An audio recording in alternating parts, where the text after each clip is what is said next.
Welcome, everyone, to this amazing plenary discussion. My name is Stacey Rutland. I'm founder of Income Movement, and I'm on the committee for the big conference. Very excited to have this conversation today. We're in a session called Politics of Basic Income, the Strategy of Winning National Policy.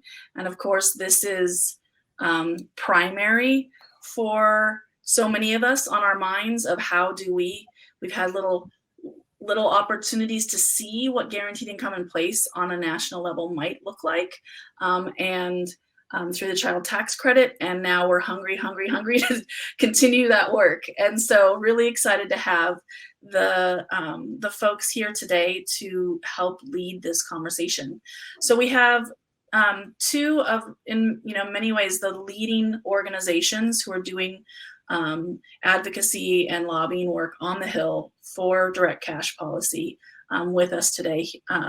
And so really excited to introduce those folks. Before I do that, I do want to I assume most people that are on here have been in other sessions on Crowdcast. But I just want to make sure for those who this is the first time, chat is lovely and wonderful for supporting, cheerleading ideas, having conversations. If you do have a question, definitely use the ask a question button at the bottom so that we can make sure we won't actually be spending too much time kind of sifting through the speakers to find questions. So that's the best place to make sure that we can kind of up level it and get some attention to your questions.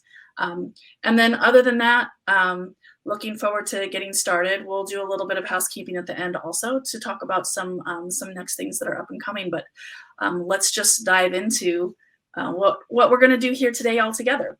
So the first person I want to introduce is deClive-Lowe. He's Executive Director at Humanity Forward. Humanity Forward, for those who don't have them already on their radar, you should. They are advancing evidence-based bipartisan policies to decentralize economic opportunity, strengthen American competitiveness, and tackle global catastrophic risks. So thank you so much, Liam, for being here. Excited to have you as part of the conversation.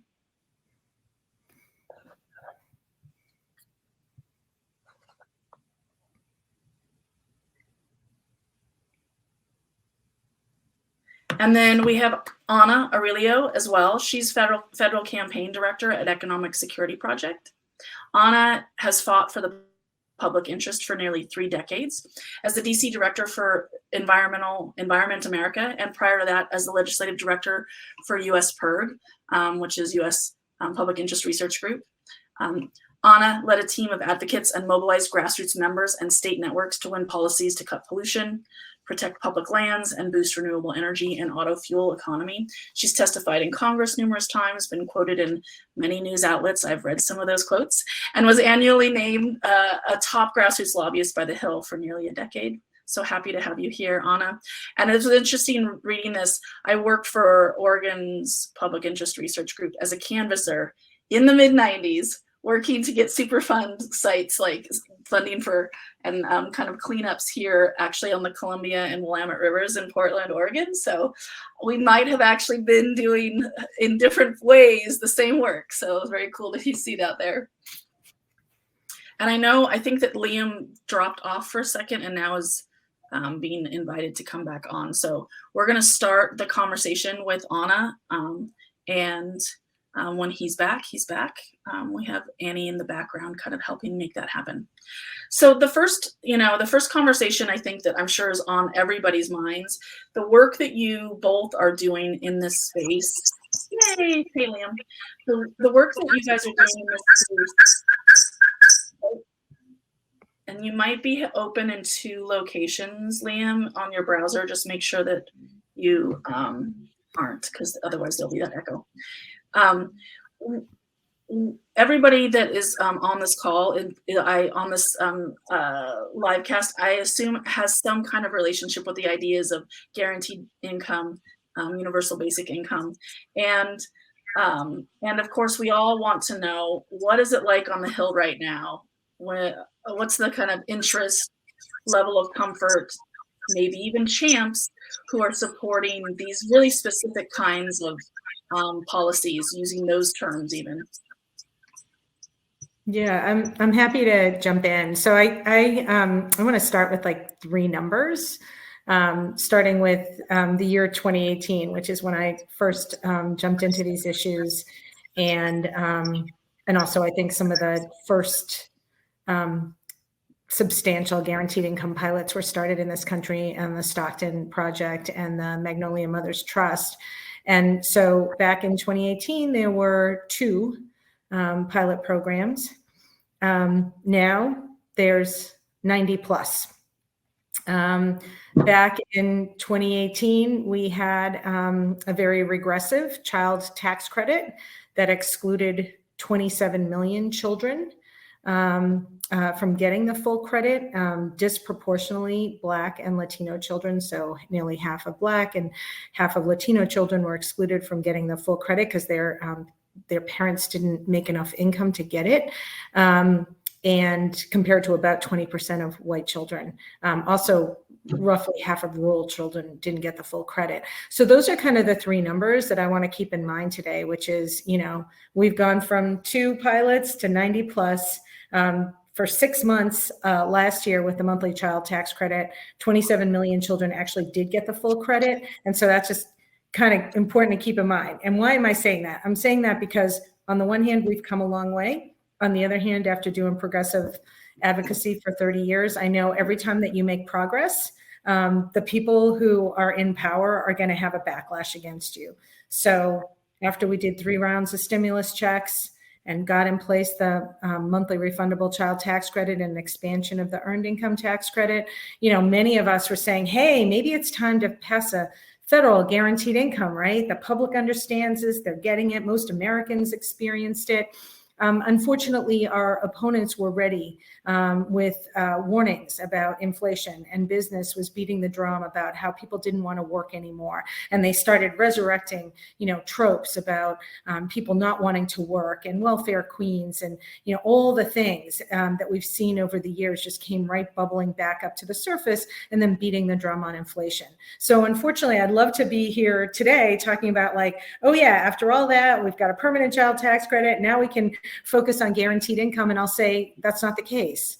So where we're at today, at least in my mind, is we should talk about guaranteed income to everybody that wants to hear that. There's a couple of dozen members of Congress that are real champs on that get it. And in our mind, in Economic Security Project's mind, guaranteed income is what we're fighting for because it's targeted at the people who need it most. It creates an income floor. It can really help then advance racial equity because it's targeted at people who are, lower income compared to universal basic income, which goes to everybody. And given the disparity in wealth in this country right now, we don't think Bill Gates or Jeff Bezos really needs it. And then, having fought these battles in Congress for so long, there's no way that we could get that kind of money. So I'll say, when I go in and talk to people like Rashida Tlaib or Presley or AOC or, Pramila Jayapal, or Cory Booker, we can totally talk about how do we advance a guaranteed income in this country. We can talk to those people about how the monthly refundable child tax credit acts as a guaranteed income for children. When we're trying to get more moderate folks on board, and unfortunately, we have now every single Democrat in Congress but one supporting us on a guaranteed income for children, we talk about it as the child tax credit. So I'll leave it at that and flip it over to my friend and ally, Liam. Great. Okay. Can y'all hear me all right?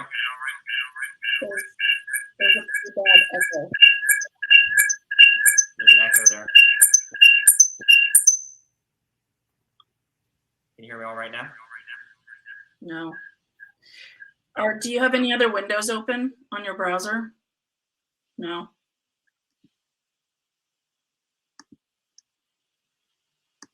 Is that better? Yes. Great. Okay. Great.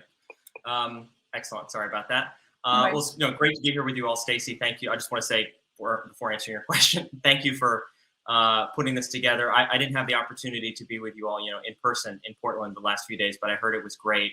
And so I know there's some of you here probably watching were there. Others of you have just gotten to be virtual like I have. So anyway, thank you, Stacy, and your team and everyone who's been involved in putting this together and for inviting us. Yeah, I mean, I agree with a lot of what, Anna's talking about. I think I'll just say, as by way of sort of understanding where representing Humanity Forward, where we come from in this conversation is, we're in the position of being agnostic and really not focused on sort of that long term of, guaranteed income or basic income or universal basic income.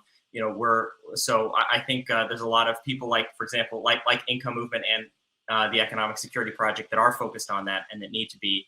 And so what we're focused on is much more just the current conversation in DC around the child tax credit, and all that we're focused on is trying to make sure that there's bipartisan space, openness, support for the goals and outcomes that the child tax credit is supposed to achieve.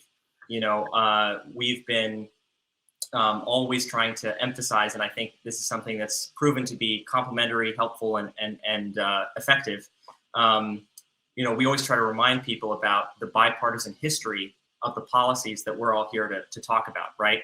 In the moment, right, they fluctuate from given which party's in power, and then the other party wants to attack that party for what they're doing, right? That's the nature of the way things go.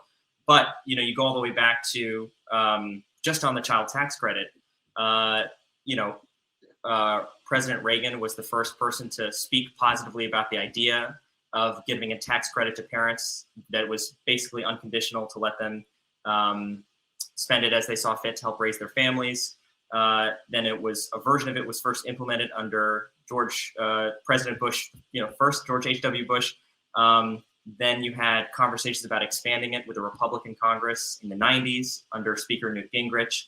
And then you had it expanded again under the Trump administration, with Senator Marco Rubio being sort of the key Senate champion for having a doubling of the child tax credit from $1,000 annually to $2,000. And then obviously the biggest change, biggest update came in 2021 that Anna talked about, making the child tax credit refundable, expanding it further, making it monthly, expanding the number of people who were eligible to receive it. And so it's all these sort of steps forward that have been, both parties have been a part of. And so what we're focused on is the fact that for the remainder of 2022 and certainly for the next Congress, the short term, at least near term future of the child tax credit will basically be largely dictated by centrist, moderate Democrats and Republicans broadly, right? Will be a lot of the determining group in terms of what's politically possible, to keep this ball moving forward. And so, I'm sure we'll get into this later, but I think we found it to be helpful and effective to remind people of that bipartisan history, because it's easy to forget and when we're here in the moment. But I'll leave it at that for now. I'm so glad that you are that you're thinking about and focusing that narrative and the history of bipartisanship around this. I'm curious, where do you think the shift happened where this was no longer, I think there's a note for the Republican Party. I think, when we look and see what actually happened with the child tax credit, there was, besides, Mitt Romney and a couple other people that maybe kind of at least dipped their toes in like the conversation, there wasn't really that legacy didn't seem to be part of the conversation, even just internally, or not necessarily internally. We don't have access to internally. You might have more access to the internal conversations. But like, where did that shift happen from Newt Gingrich to now it being something that is just completely hands off and not accessible, or not kind of supported by conservative? Well, I'll just say briefly, and I'll turn it back to Anna. I think Anna touched upon it, right? One, you have just partisanship, right? If you have a Democratic bill or policy idea that's being pushed forward, the political incentive is to work against that, and that goes two ways. And also, then we had the macroeconomic dynamics that started in 2021, chief among them being inflation, right? Other things would be on that list, but inflation is certainly number one, and is not slowing down, obviously. And so, under most people, and this goes on both sides of the aisle, I think, in large measure, right? Most people's understanding of a moment when you have historic inflation, the last thing people think of that we need to be doing is giving people more money, right? And so I think that created a very difficult set of circumstances on top of the natural sort of partisanship that you would have on any issue. And so what's important for us to do now is to recognize that, you know, the people in power, that will shift back and forth, right? The senators of most influence will change. The macroeconomic conditions will change. We're certainly already beginning to see the beginnings of what may be a very different economic landscape than we had last year in, you know, 2022 and 2023. And so we just have to keep reminding people of the different themes here, right? You know, for an issue like the child tax credit, there may be, you know, members of Congress on the Democratic side who are most interested in its impacts for increasing racial equity or reducing child poverty. And on the Republican side, you might have members who are most interested in its impacts to help support family formation, to help stimulate new small business and entrepreneurship. And we should, I think, as a community, speak to all of those things, right? All of the positive attributes, and hopefully those will strike a chord with different people depending on where they sit on that spectrum. But turn it back to Anna.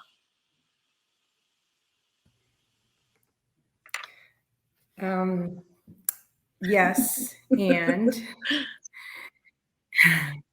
I guess, I got to DC in 1993 and was able to form bipartisan coalitions, mostly around, things like not giving subsidies to companies to cut down national forests and things like that. And so, the art of this is really getting elected officials to see that something is in their best interest, right? And I will say that it was successful and possible. And then I will say that when Barack Obama got elected and Mitch McConnell said within 3 months of him getting elected that he wanted the president of the United States to fail, it started to become much more difficult to create bipartisan coalitions. And I think that's what we saw with the child tax credit, that, there were bipartisan support for the 3 pandemic relief bills while Trump was president. And then once Biden was elected, that bipartisanship evaporated, right? And it became very, very difficult to pull both sides together, even though, there were, again, on the child tax credit, there were 61 million children, 36 million families that got it. And they were Democrats and Republicans, right? I think it's just a challenge for all of us that we need to keep reminding elected officials what's in their best interest and pull it away from the really toxic, polarized national politics, because they're, it's become worse and worse. And I have to say, so frustrated, because members of Congress that I used to work with very regularly, like Rob Portman of Ohio, for example, often would cross party lines. Now, as my grandmother would say, it takes the hand of God to make that happen. So hopefully the hand of Liam and Humanity Forward as well. But it just does, right? And so, for example, if there's any groups in Ohio right now watching, or people from Ohio, let's figure out, how do we make sure he hears how important this stuff is as much as anybody is? Because he's one of the more gettable Republicans on the Senate side. Well, and I think this is a good maybe moment to talk a little bit about. We've been talking about the child tax credit, and obviously for many good reasons. I'm curious about other legislative proposals and what the kind of political landscape looks like around these. We have the End Child Poverty from Representative Tlaib. We have Mitt Romney's piece. We have the Support Act even from Representative Omar. And so there's, and then we have the child tax credit as it, has been sitting in limbo. So I'd love to understand, what do all those things look like when you're having conversations, and where's the energy kind of coalescing? As far as in the near term, what kind of the will of the halls of Congress are interested in actually pursuing conversations about. Sure. And I'm on the opposite side, but you're pointing. This is so cool. Yeah, sorry. I love the internet. That one, Someday we'll all be back in person again. So I'll say, Economic Security Project, our goal is to build economic power for all. And, we're really focused on ending poverty, using direct cash payments as a way of doing that. And so again, 4 years ago, we have teams of people that many of you know that we've worked with. We worked on demonstration projects, Mayors for Guaranteed Income Community of Practice. So we're really trying to push the envelope on guaranteed income wherever we can. And then my team is in charge of figuring out where can we actually win at the federal level, right? So in the ideal world, we would have the perfect guaranteed income marker bill that we could have. And then, all the mayors and all the people who got guaranteed income, they could all be pushing for that. But as you're hearing us both say right now, the public support isn't there. And in fact, it's gone backwards over the past year. And the incremental progress that we made with the child tax credit, we haven't solidified that right now. So there's bills like the bills you talked about, the Support Act, there's Rashida Tlaib's Boost Act. Congresswoman Bonnie Watson-Coleman has a bill for a federal guaranteed income.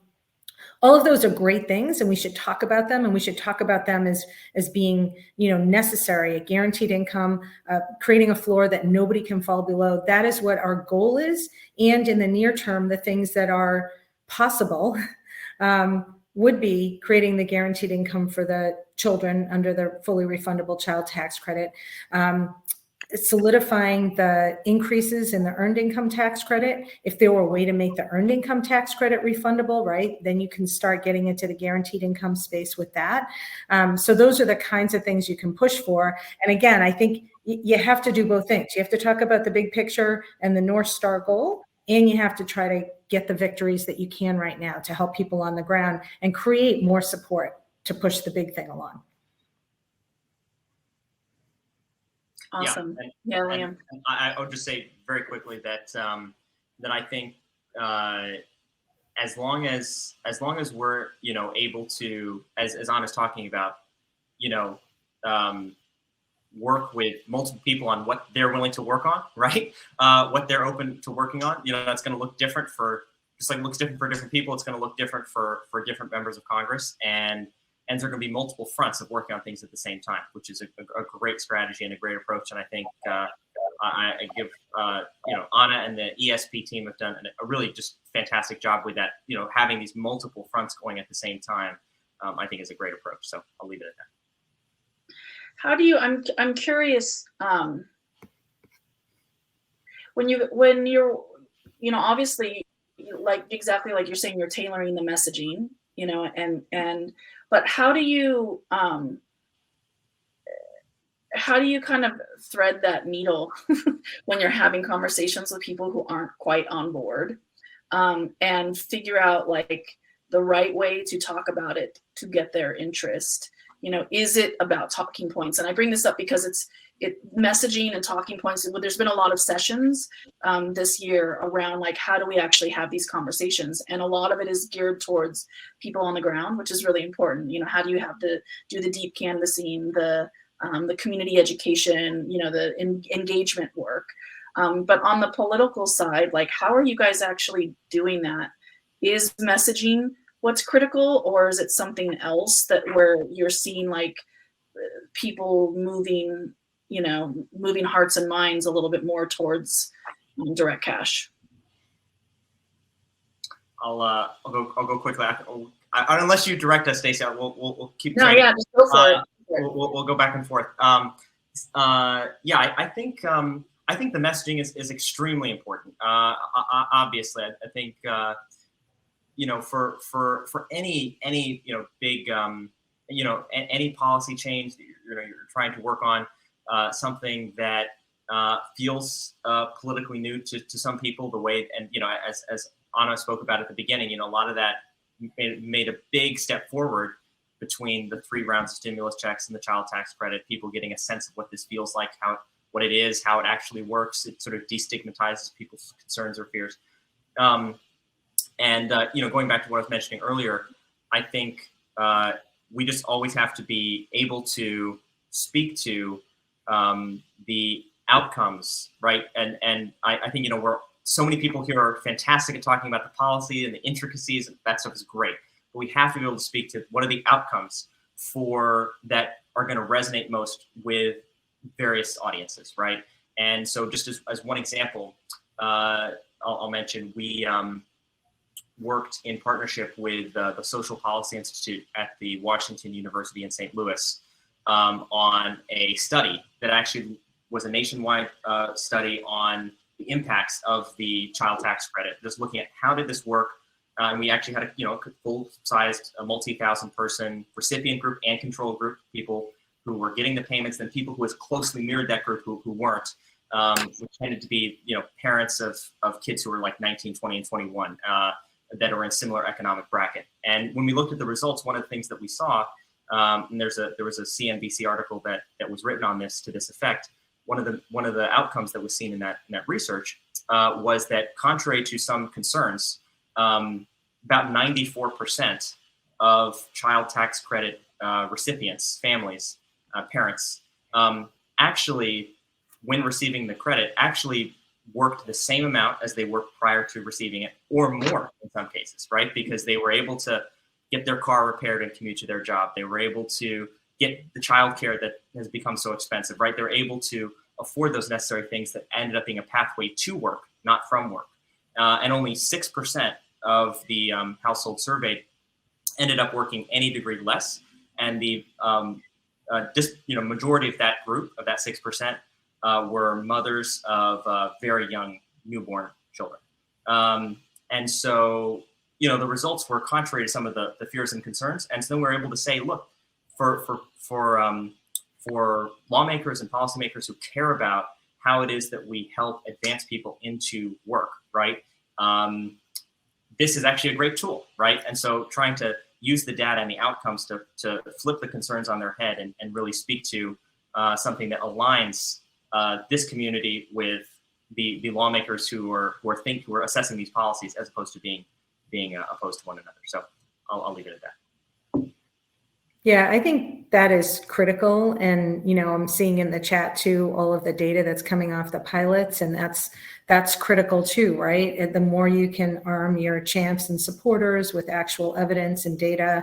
And now the study Liam talked about, and many other studies have mined the actual 6 months of the child tax credit as well. Those are all critical. I will say that you need that, and you need political pressure. So you need press, you need key constituencies that the elected officials care about, right? To really lean into this, and you need people. And, I'll give a great example. Senator Wyden is the chair of the Finance Committee from Oregon. And, at the beginning of last year, when they were still trying to figure out what to do next, and people were like, oh, another round of stimulus checks, I don't know. And so we were meeting with his staffer, and he had recently met with a group of activists from Income Movement. And we were asking, we said, what's the appetite for more cash going out the door? And, because we'd been hearing like from Democratic offices, oh, nobody wants to give out any more cash. And this Wyden staffer, who's usually quite a pessimistic person and has a tremendous amount of power, like jumped into the conversation. He's like, people are still hurting there. Let me tell you what I heard from these people. They're not getting the unemployment checks, and they're still behind on rent. And so it makes a huge difference, right, to have the actual stories, right? And one of the problems, and one of the things, and Liam and I could talk like for a whole hour and a half, is like trying to figure out what the heck Senator Manchin of West Virginia's problem is, right? Because he has these narratives in his head, like people won't work and they'll buy drugs with the money. And it doesn't matter how much research you throw at him, or even actual people, he'll still resurrect those talking points. So we've got to do something more with him. And the real thing is we need to not rely on him ultimately in the end, but we don't have time for that right now.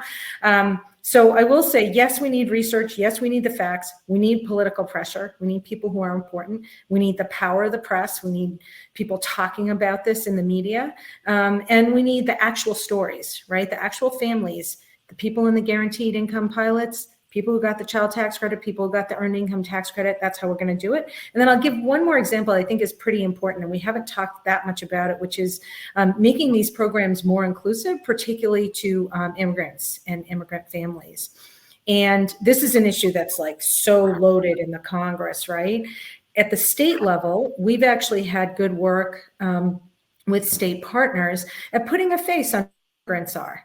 And gotten bipartisan support to expand some of the state earned income tax credit programs to people without social security numbers. So again, in my mind, you need everything, and the actual stories and the actual people, I think, is one of the most powerful things that we can mobilize.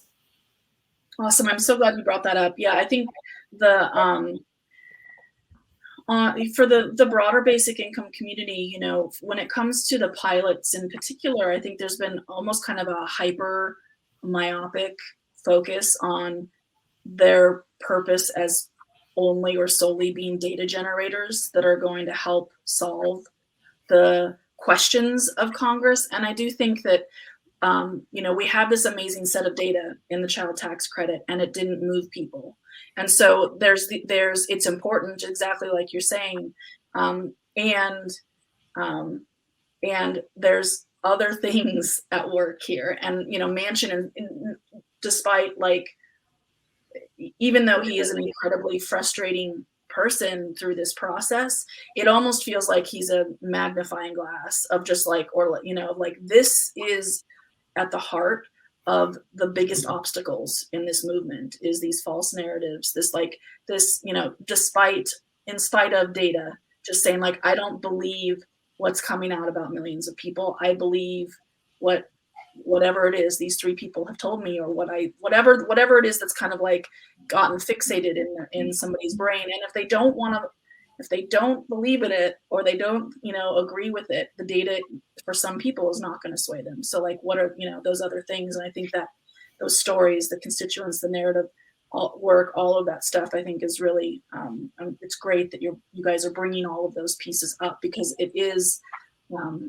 complex, and the pilots have an opportunity to help on every single one of those fronts. And so that's also an exciting piece as we kind of build more. In one of last year's conference sessions, Evelyn Forget, who out of Canada, is a researcher out of Canada, and went through a significant amount of data for one of their larger pilots there. You know, and it was all about data and research, and the UPenn folks are there here in the United States who are leading a lot of the efforts. And at the end of, you know, the day, Evelyn was like, listen, this isn't about data. In Canada, what we found is that the data is good, but like, it's not going to be the end all be all. We have to be doing all this other work. And until you know, people in political power think that they're it's going to happen at the ballot box, if they don't come forward and say they support it, that they really might not get reelected, that those are, you know, a really important and critical piece. So yeah, I feel like this is the opportunity that Democrats are really missing right now. And I lean on Democrats because they're still focused on a package that would be Democrat only, a reconciliation package. And it's been tremendously frustrating to hear, you know, elected official after elected official talk about how all they're hearing is about inflation and higher costs, and inflation and higher costs. And you would think, my goodness, what is it that they could do, that Congress could do, that could get money in people's pockets on a monthly basis that they've already done, whether it's another round of stimulus checks, or, you know, targeted, or turning on the monthly child tax credit for $36 million, 36 million families. And it's been incredibly frustrating to, you know, office by office, to try to push them to do that. And they're afraid of their own shadows somehow. It's just frustrating. And so I do think it's the political power, and it's the people calling them up, and the families going there, and the faith leaders and the small business owners who say, we need this to happen. This is what can help us right now. It's the thing they could do right now that would help people immediately. Yeah, of course, agree. And I would add that, you know, if you try to, which I've been doing this, you know, much less than Anna has. Anna knows it better, but, you know, putting yourself in the mindset of a senator or a congressperson, right? And thinking about, you know, I think it's of course easy for all of us. Certainly, you know, I think I would include myself in this group, to think, you know, why isn't it easier for these people to do these things? Why don't they see the obvious? I think just putting yourself in their shoes, right? They're dealing with 30 different issues that they get hit with in the course of a day. Having their staff is meeting with all sorts of people about all sorts of different things, and oftentimes it's not just working on any issue, right? Especially like what we're trying to do to increase economic opportunity, reduce child poverty, support families. That work, it's not just a matter of persuading people, right? Oftentimes, I think we have a lot of agreement actually with folks on both sides of the aisle about the outcomes we're trying to achieve. The issue is not just one of persuasion, but one of prioritization. And so when you're thinking about, being in the shoes of a lawmaker or of that office, right, where you have, again, all these outside stakeholders meeting with you about all these different issues, it's a lot of the times it's a discussion about what gets to the top of the pile, right? And so for all of us, I think we have sort of a shared responsibility, and not just to make the case about, why these arguments are correct, but also just why they matter, right? Why is this that on the host of issues that any lawmaker has to deal with, why is it this should rank as something that they really need to be assessing, even if they don't fully agree with one of our individual perspectives, right? Why is it that they should take this seriously, that they should have a discussion about it, that they should want to do the work of getting to, say, a bipartisan solution on the child tax credit this year? Why is it that they should invest that time or that political capital in doing so? So I think that's at least half the battle from this point going forward. So yeah, I think that's great, and I'm wondering, at the beginning of this conversation, I think you both the framing of the work that's happening now and potentially in the near future, or maybe even the next few years, it sounds very much so that that your approach is an incrementalist approach, right? Like this, the way that we're going to get this done is to understand the lay of the land, where the energy is, and take as many baby steps forward as we possibly can. Like that, take the momentum and move it forward. But of course, we have a lot of people here watching this that are like, we need basic income, we need it now. And I think we all, recognize that. I'd love to understand a little bit more, because you guys are deep in it. You live and breathe like the actual strategy of how to get this stuff done. So why incrementalism, and what's kind of some evidence of either like past historical times when like incrementalism was really critical, or just the way that you're envisioning kind of the roadmap of starting somewhere and kind of growing out? Like, what does that look like in your guys' minds? This is definitely a question for Anna. Yeah, so I feel like I've spent my entire life working on trying to solve big problems and then writing press releases that say, this was a good first step and we need to do more, right? So I think it's very, very important to be very clear on what your goal is, and be very clear on what it's going to take to get there. And so we know guaranteed income, create a floor, nobody should live in poverty in the United States. And then I think it's important to, at every step of the way, figure out how far can you push it? Where do you have the votes? How can you create more votes? Take the victories while you can, because like I said, we don't have the public support right now to pass, or even the votes to pass a guaranteed income in the Congress. But we do have a ton of support for a monthly refundable child tax credit. And we should try to seize on that. I'll also say that Congress isn't the only place that we can do this, as many of the people who are here absolutely know. And so I'll just give an example from my work on clean air and climate, which is, transportation is the largest source of global warming in this country. There were fuel economy standards set in 1975, and for 30 years, advocates were unable to increase them, from real opposition from Democrats in Michigan. And we fought so hard every time the price of gasoline went up, and we could not do it. In the meantime, states were forging ahead. California and 12 other states said, you know what, we're going to set our own clean car standards, and they forged ahead. And finally, they represented 43% of the new car market. 2007, we passed a bill to double fuel economy standards over time. There's been some hiccups on the road, but cars on the road today are much cleaner than they were. And now the Biden administration is going to create a goal to have all cars on the road be zero emission by 2035. So is that enough to solve global warming? No, it's not. Did we make actual progress when we were fighting in one forum, the federal government, where we just could not get past the opposition? Yes, we went to the states. And so I do think that's the other thing to think about is let's look for every single place we can make progress, right? So I want to shout out to all the states that are making progress on state level CTC and EITC. And also in Illinois, the activists there got a huge victory expanding the earned income tax credit, child tax credit. They've got 2 giant guaranteed income pilots launching. And in Chicago, they had a guaranteed income pilot where 5,000 people are ultimately going to be part of it. Well, 176,000 people applied to be part of that, right? So let's also go to the 171,000 people that didn't get it and figure out how are we going to mobilize them?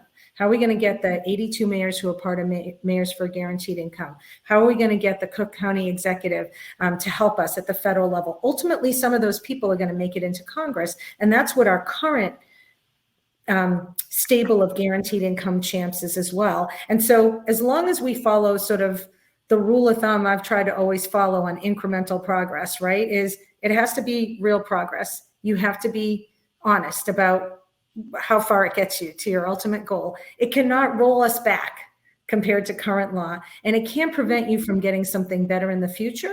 Then take it, get all the people who are going to benefit from that, and create a larger force to march forward. Absolutely. Agree. And with this policy area and with other policy areas, definitely, I'm going to be a huge proponent of incrementalism, pragmatism, just looking at the honest reality and getting something done. 2 reasons for that. One sort of moral reason and one practical reason. The moral reason is that there are people across this country who are in really bad situations now. And we have to really think hard if we are going to turn down an opportunity or not pursue an opportunity to help those, most people, right, are not thinking about the child tax credit, whether it's refundable or what is guaranteed income or what policy should or shouldn't and what senator this, the people are focused on paying, affording gas, affording their day-to-day bills, affording groceries, being able to provide for their kids and raise a family or whatever they're focused on. That's where their mental energy is going. And there's people who are really struggling. And so we have to, I think that the bar it has to clear would be very high, to Anna's point, to not want to work to pursue any opportunity to help solve any of those problems, even if incrementally in the near term. The other, the more sort of practical reason is that, there's windows of opportunity for policy action that open up unpredictably, right? For all sorts of reasons. The most recent example of this was the pandemic, right? And the pandemic opened up a policy opportunity to work on, to accelerate certain solutions like direct cash relief that certainly wouldn't have happened if not for that event, right? Would have gone slower. And so sometimes they're terrible tragedies like a pandemic, sometimes they're good events or just changes in political dynamics. Whatever the event or conditions are, conditions will change and allow for certain windows of opportunity. And we want to make sure that whatever are the policy changes that we want, we've done the incremental sort of behind the scenes, slow going, sometimes grueling work such that it's ready, right? And that it's ready for that time. So maybe trying it may be difficult, may be exhausting, but you never know when that opportunity is going to open up for whatever reason to advance something forward, and you want to make sure that you're ready. And the preparatory work for that may feel incredibly incremental and slow, but I think in the end, it's very much worth it. Well, and as you guys are talking about, you're talking about a long game. You're talking about the marathon that we're all in the middle of, and I think when the child tax credit hit, so many people in the community were like, oh my gosh, we just got to like mile 24 really fast. Like that was amazing, and, much to your guys' points around like, sometimes, you're actually doing something right when you start to have pretty strong opposition, because now you're on people's radar and they're like, oh, there's power there. And there's like, now this is a new thing that we have to, start to kind of work against. but I do also think that the long game is such a important and difficult emotional and psychological journey that we are all on, whoever it is that we're interacting with. But I do, you guys both were talking in almost kind of different ways around, or different parts of what it means to be thinking about the long game. And Anna, you mentioned, thinking about how do you think, the long term of somebody who might be in a lower level official right now might be walking the halls of Congress in 3, 5, 10 years. And on the kind of grassroots and advocacy side of things, we saw that in California, that now State Senator Dave Cortese was on the Santa Clara Commission, County Commission, and was from a single conversation over coffee with Giselle Huff. Basically, he was like, "Oh, that's kind of interesting," and she's like, "I'm ready to help support you guys in doing a small county level pilot for transitioning foster youth." And then 2 years later, he's walking the halls of the California Congress, and he's presenting legislation and getting it passed. It's and that's having an effect on thousands and thousands of people across the state.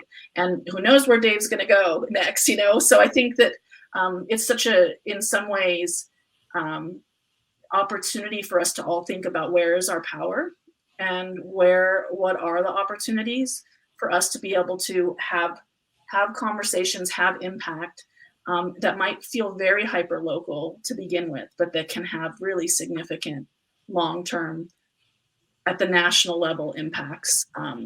And that can feel really like kind of overwhelming of like, well, it's going to take a long time for those people to potentially get there. But that's just one more front that we can be pushing on, so that if there's these moments like you're speaking to, Liam, where like something opens wide, that we have as many of those people in place to be able to help. That's awesome. Okay, I want to make sure we have time for some of the questions in the chat, because people are asking some great questions. I do want to understand a little bit of like, in your guys' mind, before we start to dip into some of the more detailed questions, what's your guys' vision for how we actually coordinate as a movement around some of this, and identify best opportunities and then actually do the work? How is that happening now? And are there other things that we could be doing better or differently as we kind of move forward on the work?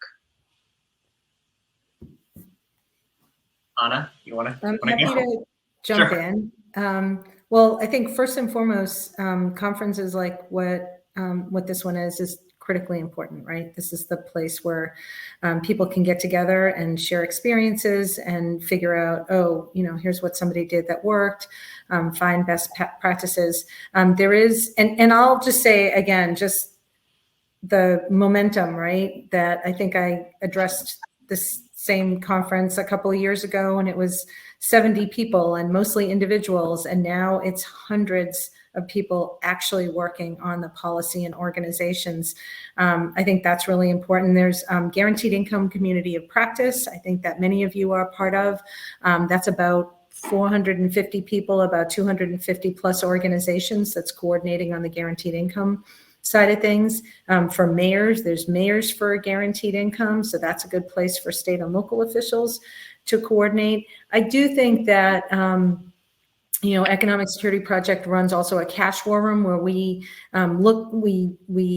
host a Wednesday afternoon call with people who are interested in these issues. And it's been pretty focused on the federal side, but I think we'll start to focus back in on the state side as well for, again, some of the incremental state policies, right? Like earned income tax credit or child tax credit, or expanding it to immigrant families kind of thing. So those are sort of the standing entities that we know about. And it's a good question about, do we need something more, right? Should there be like a regular convening or a listserv or something like that? So I'd be interested in hearing if people think there's more than those things.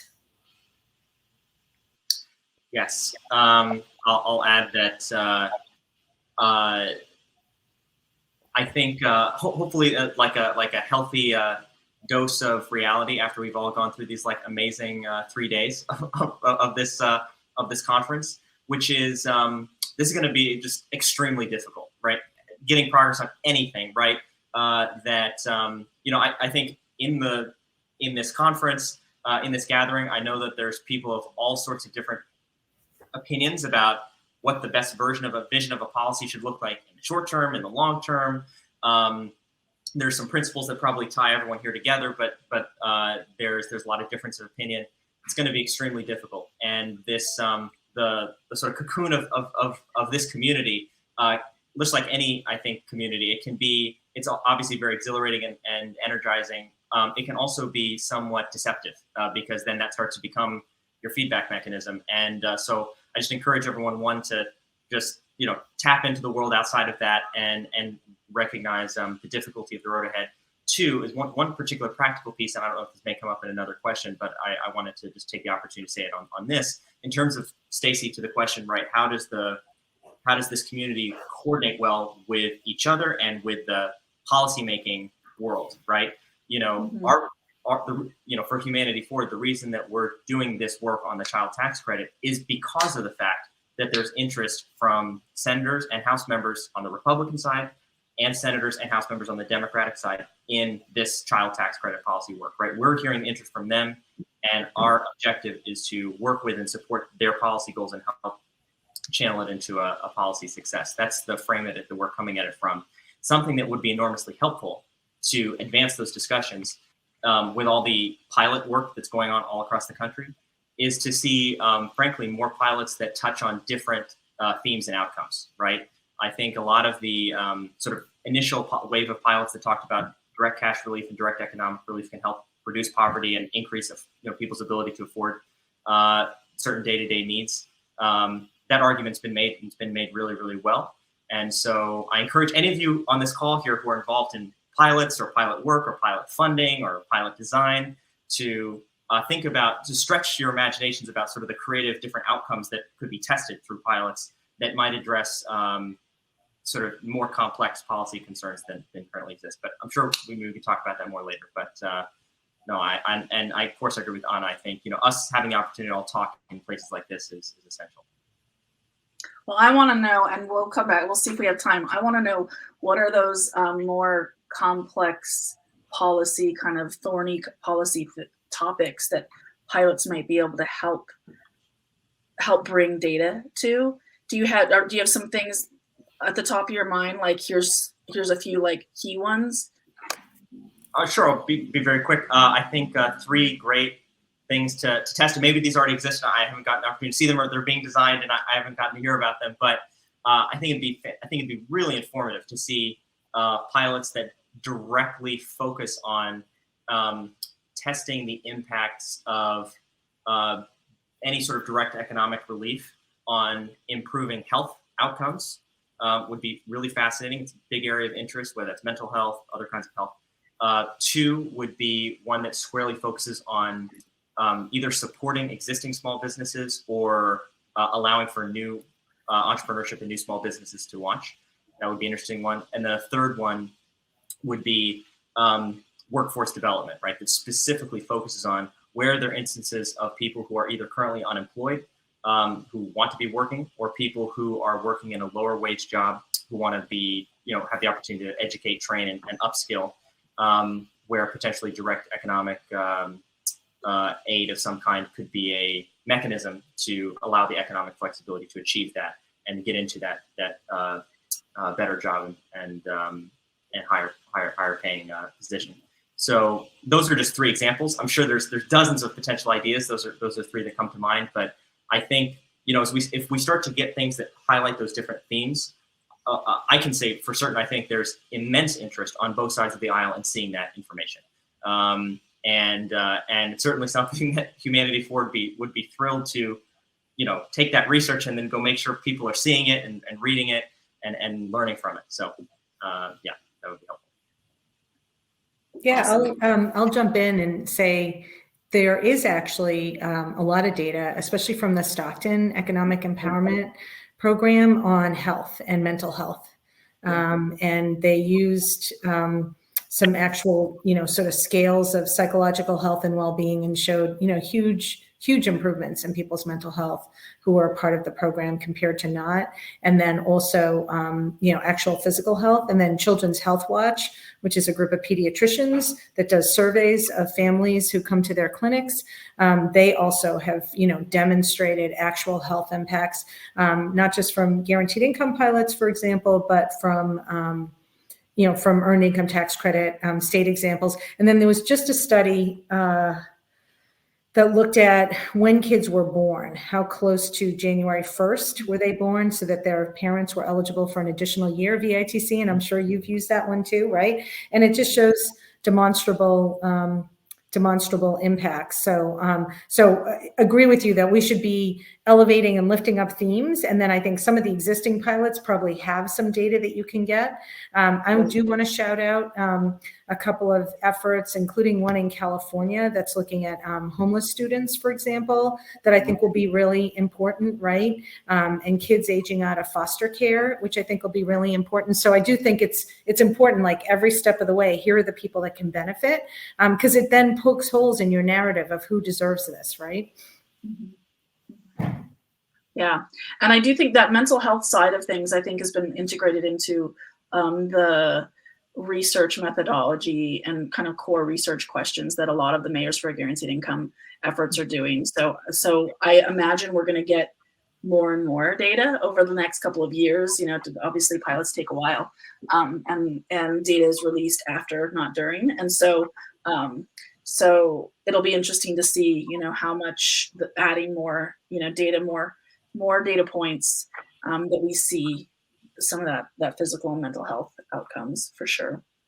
I think at some point when the seed findings were first being released, I remember the researchers saying, and I'm going to totally butcher like the actual language of how to say this, but that people who were receiving the guaranteed income had the equivalent of what you see in people who actually have medication inserted into their therapy. They're like medication as part of their therapy for whether it's anxiety or depression or whatever it is. Like, that's a pretty significant, when we think about like, how do we make people healthier, and how do we, and I would say healthier means like non-medical, non-drug interventions is a really great, way to first really think about that. The idea that, $500 a month could have that kind of impact of just relieving stress and anxiety to the point where people were like cognitively functioning at a much more kind of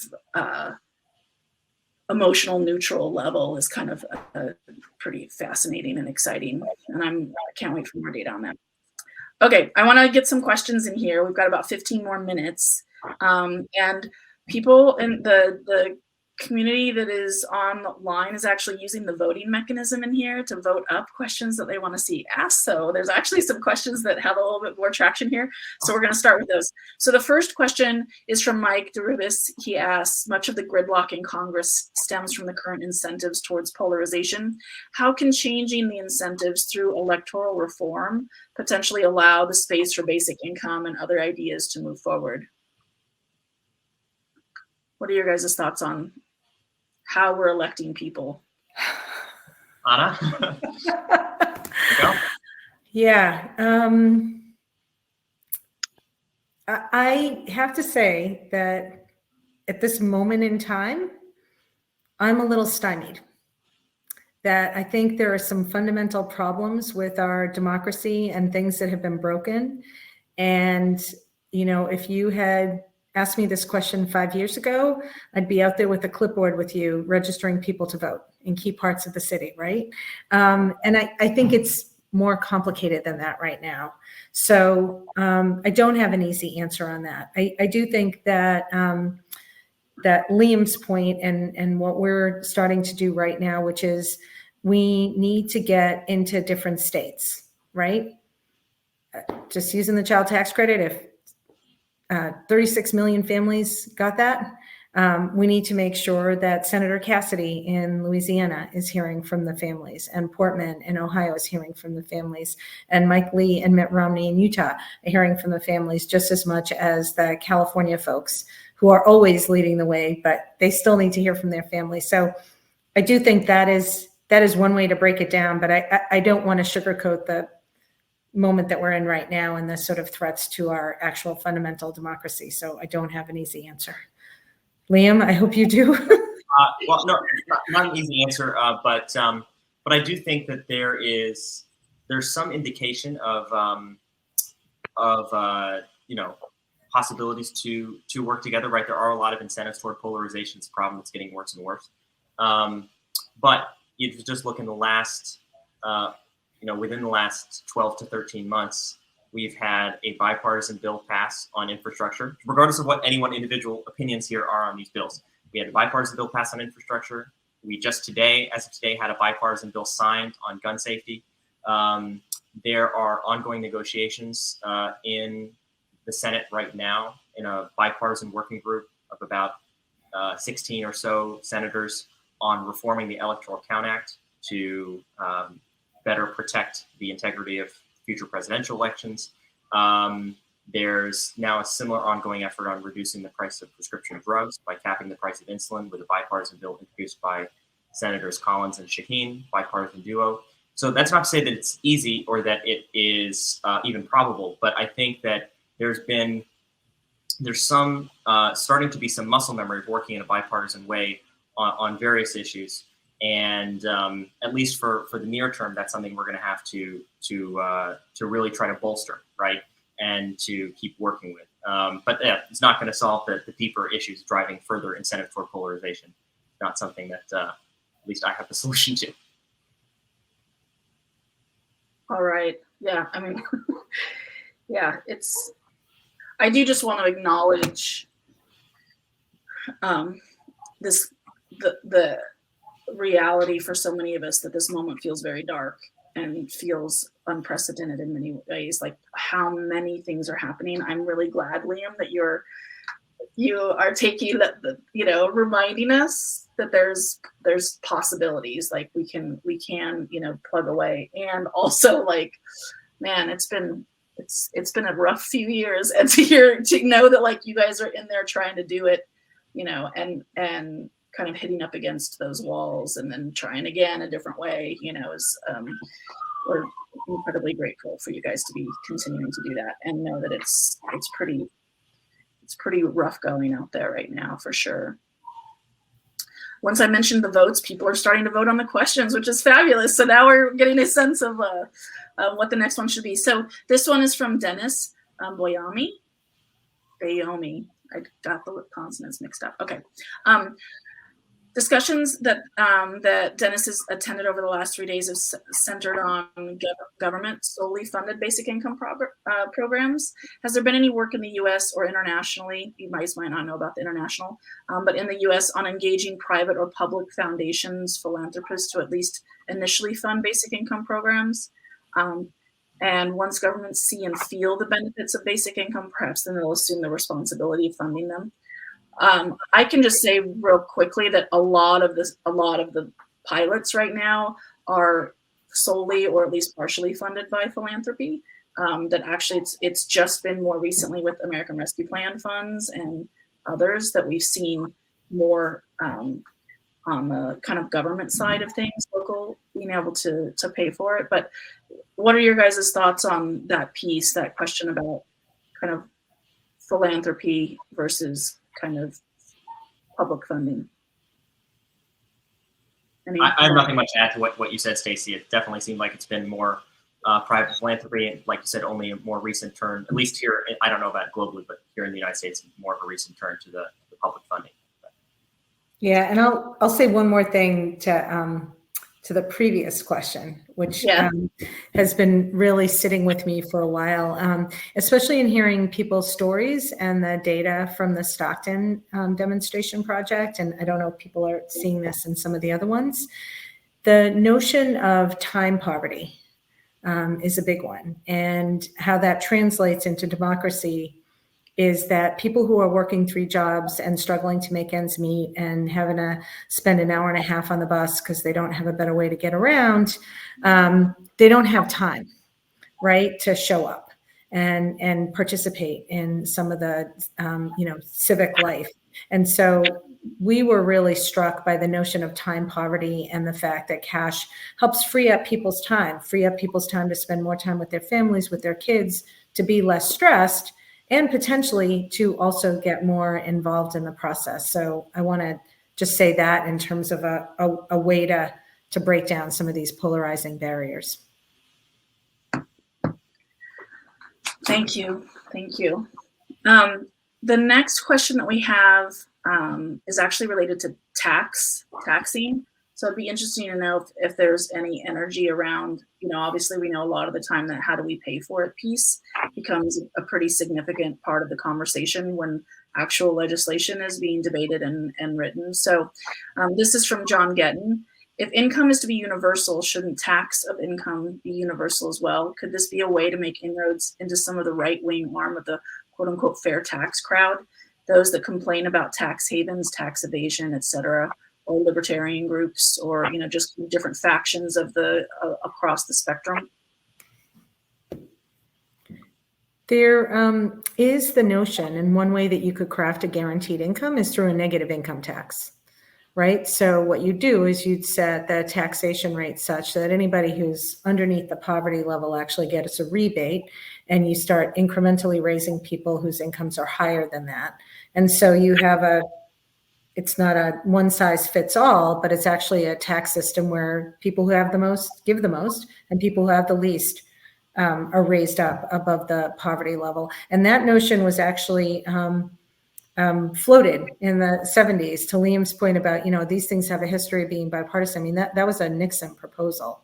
And then instead they created, I think, the earned income tax credit because they didn't want to create the negative income tax. But there's some very,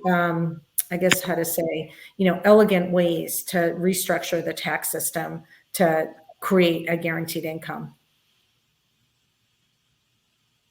And yeah, I'll just say there's people, Anna here on this call, but people, throughout this event who are way smarter and more well-versed than certainly I am in what the different mechanisms are to fund or raise revenue for this kind of policy. So I'll leave that to them. But I do think that there are going to be, I think we're going to see, my prediction is I think we're going to see more divergence in the proposals of the ways that we get there.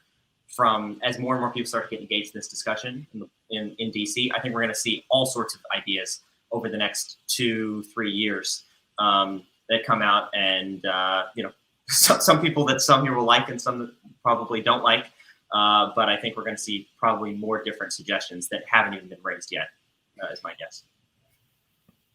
Yeah, and one resource that's out there on the negative income tax is Derek Hamilton's paper that came out last year. So can find. We'll get a link of that. Yeah, okay. We'll get a link of that in the chat so people can reference it for sure. There's a question here, and the person's name isn't there, and but I think it's kind of an interesting question. Do we think that, like, what role will the recession, from your guys' perspective in the conversations you're having on the Hill, will a recession bring the plight of the poor to the top of more members of Congress's lists? Do you when you're thinking about, we've had this conversation about prioritization, that there's with lots of things on their plate. Some of this is about prioritization. What are the things that might happen, or that we're seeing potentially happen in our economy right now, that could increase that prioritization of a direct cash solution? I'll start. I think it definitely will play a significant role. And again, like you mentioned, like you alluded to, Stacey, prioritization, not just persuasion. If we're in a situation where there's not as much easy access to capital, where families, as they already are are beginning to struggle more and more than they were in mid or late 2021 to be able to afford their basic day-to-day needs.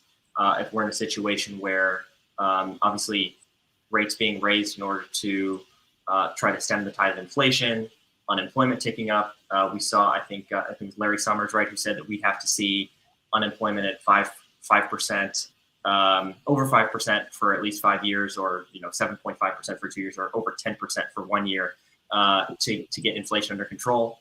I'm not saying whether or not those numbers are correct, that's not my area of expertise, but with that conversation happening, right, if we're in a situation where unemployment is ticking up to any degree close to what is being talked about, then there's going to be a real need to, the discussion will no longer be, oh, well, there's so many jobs available, and we don't need to, prioritizing some sort of economic relief akin to what the child tax credit provides is not necessary because there's so much opportunity floating around. I think if that changes, then the prioritization for something like this does tick up the list pretty significantly.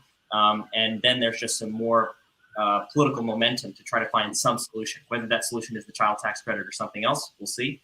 But I think there's going to be more prioritization of that as we have to deal with the effects of an economic downturn, recession, whatever comes over the next couple of months. I think this is one of those big picture questions, which is we need to reject the economics of Larry Summers. It's unconscionable to say that our goal should be at 5% unemployment rate, especially because we know that the Black unemployment rate is much higher. And now, with the lack of childcare, the women, women are also struggling, right? So I just think we need folks who are struggling right now because of higher inflation, and we need their local elected officials, and we need our national elected officials to not think that that is the solution right now. It would be dreadful.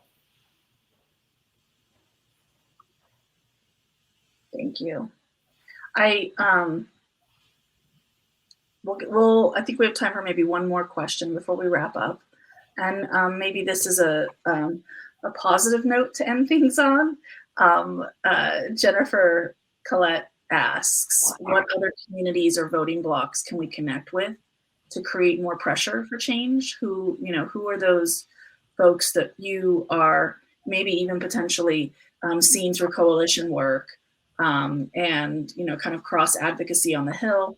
Where are those places where we can really start to make some inroads? And she uses the example of the original environmental movement, that they connected with a lot of organizations and niche interest groups to help create Earth Day.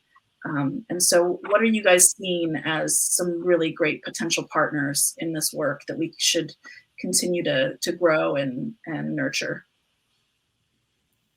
Well, first, I'm just really, really optimistic by the growing number of people that Income Movement has mobilized, and the growing participation in all of these forums. And then I'll say at the federal level, I think we're seeing a lot more interest from some of the racial and civil rights organizations, right? Especially because as you start to target direct cash, regular cash payments at lower income people, you can really start to bring racial equity into these programs that have historically left out Black and Latino people, for example. So I think they're a really important partner. I think faith leaders are really important. And I think, to Liam's point, you have to tailor your message. There's the National Evangelical Association that's all over the refundable child tax credit and uses, biblical terms to talk about why we need to take care of the least among us. So I think those are very important voices as well. I'll say I wish we could have more in the small business space. That, we've had individual small business owners talk about how, monthly payments or the stimulus checks were really helpful to their families, but also that they saw, more people coming to their businesses and infusion of cash in the local economies. But I think that would be really important, particularly since the bigger corporations use some of the small business front organizations to hide behind, right? So we need actual small businesses, not, NFIB or the Chamber of Commerce that's going to have a completely different agenda. So those are sort of my three ideas. Yeah, I think all those ideas are great. I think we need to, it was sort of a cop-out answer, but I really do mean this. We need to bring everybody, genuinely everybody in. And I think two of the things that we can do to do that is for each of us to try when we're advocating for something, we don't need to necessarily like put out this, like talk about the specific policy thing first, right? You're going to bring in the most people by talking about, again, as I said this before, but the outcome you're trying to achieve, right? That's where there's going to be the most, it's the least academic and most, the argument that's going to help, us bring in the most allies. So I'd say start with the outcome. And then secondly, if we can, I think, we're everyone here, is going to, HF is a bipartisan organization. We're working with people on both sides of the aisle constantly. But, I think for everyone here is a, different political persuasion on different issues. And I think that to be effective, there's going to be instances where we'll have to, this community will have to lock arms with temporarily with allies on this issue who we may, who you may disagree with on any host of other issues, right? And that's I think the reality of working on this stuff. And I think as these issues get more and more prominent, I think there's going to be more and more opportunities to do that. And so, again, it goes back to, it's hard to turn down the opportunity to do something good. So I think just like Anna mentioned, the National Evangelical Association is just one of a myriad of great examples on this that I think we should all embrace working with to try to get something good done. So that's awesome. My comment. That's wonderful. Yeah, I think we just dropped a piece in for around the Poor People's Campaign, which actually hits on, faith leaders as well as organizations that are deeply rooted in BIPOC, indigenous populations, women, and even really workers' rights and low-wage workers' rights around how to. And they had an amazing March on Washington last weekend. I hope everybody, if you haven't seen the videos and the photos, like it was just bringing tears to my eyes to be able to just see all of those people in the mall fighting, and working with organizations like that are already committed. The overlap in the Venn diagram of what we're all trying to work towards is so significant that they're just natural partners for us to be doing that work with. So wonderful. Well, I really appreciate Anna and Liam, you two taking some time out of your Saturday. I hope it's beautiful where you're at and that people are experiencing a little bit less of the flooding and heat and all the craziness that's been happening across the country. And I want to let everybody know, remind everybody, we're slowly approaching the end of our 3 days. We have one more series of breakout sessions that are happening directly after this. And then we have our final plenary, which is rethinking basic income, challenges to universality and uniformity of payment. So that's going to be our last session altogether. And then I also just want to make sure that we invite everybody to Kumo Space. We did this last year. We have a kind of a cocktail hour after this in Kumo Space. If you haven't been in Kumo Space, it's kind of a fun, different way to interact virtually with people. It's basically designed to be like a cocktail party. You can move around a room. You can eavesdrop on little conversations and see if it's something you're interested in. Everybody's kind of there. We had a pool party last year, a lot of fun. So when the final, I think it's actually open right now. So if you're not interested in the next sessions or you want to catch them later and you want to continue this conversation, move on over there, and for sure join us after the last plenary where we can all have a drink together and decompress and share joy and then go into the rest of our last days of June together. So thank you so much. Have a wonderful, wonderful rest of your day. We'll talk soon. Thank you so much. Take care. Bye-bye. Bye, everyone.